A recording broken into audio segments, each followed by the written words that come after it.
శ్రీ వారాహిదేవి జ్యోతిషాలయం విద్య, ఉద్యోగం, వ్యాపారం, పెళ్లి, ఆరోగ్యం, నాగదోషం, సంతానం, రాజకీయం, వామాచార దోషం, భార్యాభర్తల మధ్య గొడవలు, అత్తాకోడళ్ల మధ్య గొడవలు, ప్రేమించి మోసపోవడం, స్త్రీ పురుషుల వశీకరణం, ధనం నిలకడ లేకపోవడం, మీ ఎటువంటి సమస్యలకైనా 24 గంటల్లో పరిష్కారం లభించబడును. నెంబర్ 1 వశీకరణ స్పెషలిస్ట్ పండిత్ పవన్ నంబూదిరి, కేరళ తాంత్రిక గురువు గారు. Phone number 9043637512. అందరికీ నమస్కారం అండి. ఛానల్లోకి తిరిగి స్వాగతం. కుంభరాశి జాతకులు ఇలాంటి విషయం వింటారని అస్సలు అనుకుని ఉండరు, కానీ అటువంటి విషయమే వినాల్సి వస్తుంది. ఈరోజు సాయంత్రం తర్వాత ఈ యొక్క వార్తను వినబోతున్నారు. మరి ఆ వార్త ఏమిటి? ఈరోజు ఎలాంటి పరిణామాలు సంభవించబోతున్నాయి, ఎలాంటి శుభ అశుభ ఫలితాలు కలగబోతున్నాయో తదితర అన్ని వివరాలు ఒక్కొక్కటిగా సంపూర్ణంగా ఈ వీడియోలో తెలుసుకుందాము. వీడియో నచ్చితే తప్పకుండా ఒక చిన్న లైక్ అయితే చేయండి. మీ లైక్ మాకు ఎంతో సపోర్ట్గా, ఎంతో ఎంకరేజ్మెంట్గా ఉంటుంది. ఇక ఆలస్యం అనేది ఏమాత్రం లేకుండా వీడియోలోకి వచ్చేద్దాం. ఆర్థిక రంగాల్లో ఈరోజు నష్టం వాటిల్లోంచు, డబ్బు లావాదేవీల విషయంలో వ్యాపారంలో జాగ్రత్త, విద్యార్థులకు పోటీ పరీక్షలు విజయం వస్తాయి.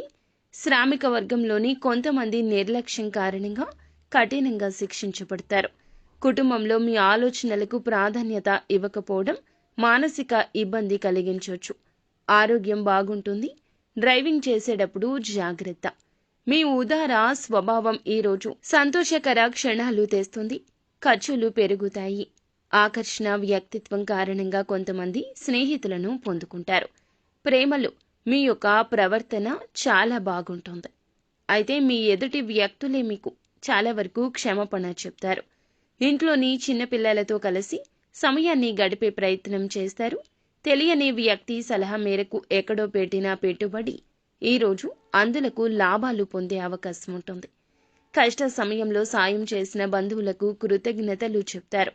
భూమి, భవనం, వాహనం కొనుగోలు చేసే అవకాశం ఉంది.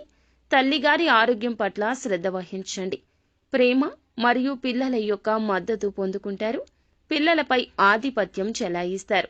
ఆదాయానికి కొత్త వనరులు వస్తాయి. పెద్దల ఆశీస్సులు లభిస్తాయి.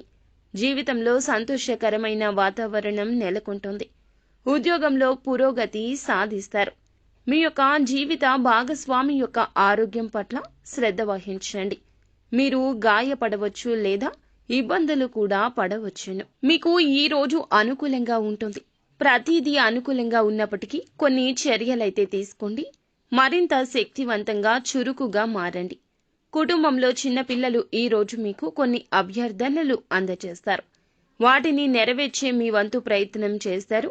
ప్రతిష్ట పెరుగుతుంది. ఆదాయానికి మార్గాలు ఉన్నాయండి, కానీ తీసుకునే నిర్ణయాలే సామర్థ్యం ఉండకపోవచ్చు. కుటుంబంలో భూమి, భవనం కొనుగోలు, వాహనం కొనుగోలు సాధ్యమే, కానీ గృహ సంతోషానికి ఆటంకం ఏర్పడవచ్చు. ప్రేమలో విభేదాలు వచ్చే అవకాశం ఉంది. ఎవరినైనా ప్రేమిస్తూ కొంతకాలంగా వారితో ఎలా చెప్పాలని యత్నిస్తూ ఉన్నట్లయితే ఈరోజు ఉత్తమమైన రోజు. ఎక్కువగా ఆలోచించకుండా హృదయపూర్వకంగా మనసులోని మాట వారికి చెప్పండి. సానుకూల ఫలాలు తప్పక పొందుకుంటారు. ఆరోగ్యానికి సంబంధించి నిర్లక్ష్యం ఉండకూడదు. ఖర్చులు అదుపులో ఉంచుకోండి. అవసరమైన వాటిని మాత్రమే కొనుగోలు చేయండి. ఎట్టి పరిస్థితుల్లో ఇంటి బాధ్యతల నుండి తప్పించుకోవద్దు. అపార్థం కారణంగా ప్రియమైన వారికి మీకు మధ్యన కొంత చీలిక ఉండొచ్చు. ప్రేమకు కూడా ఇది కాస్తంత దూరం జరిగేలా చేయొద్దు. ఇది వారికి మీకు మధ్యన దూరాన్ని పెంచొచ్చు. తేలికగా తీసుకోకూడదంటూ గుర్తుంచుకోండి. ఇక ఈ రోజున ఈ రాశి జాతకులు సాయంత్రం తరువాత దూర ప్రాంతాల నుంచి కొన్ని శుభవార్తలు వింటారు. ఉద్యోగం కానీ, వ్యాపారంలో కానీ, డబ్బు విషయంలో శుభవార్తలు ఎత్తిపోతల్లా రాబోతున్నాయి. ఎన్నో రోజులుగా కోర్టు సమస్యల్లో మీ యొక్క భూమి కావచ్చు, పూర్వీకుల ఆస్తి కావచ్చు, చిక్కుకొని ఉన్నట్లయితే గనక మీకు దక్కబోతుంది. నిత్యం శివారాధనతో పాటుగా సుబ్రహ్మణ్యేశ్వర స్వామిని ఆరాధించడం వల్ల కూడా శుభకర ఫలాలు పొందుకుంటారు. అంతా మంచి జరుగుతుంది.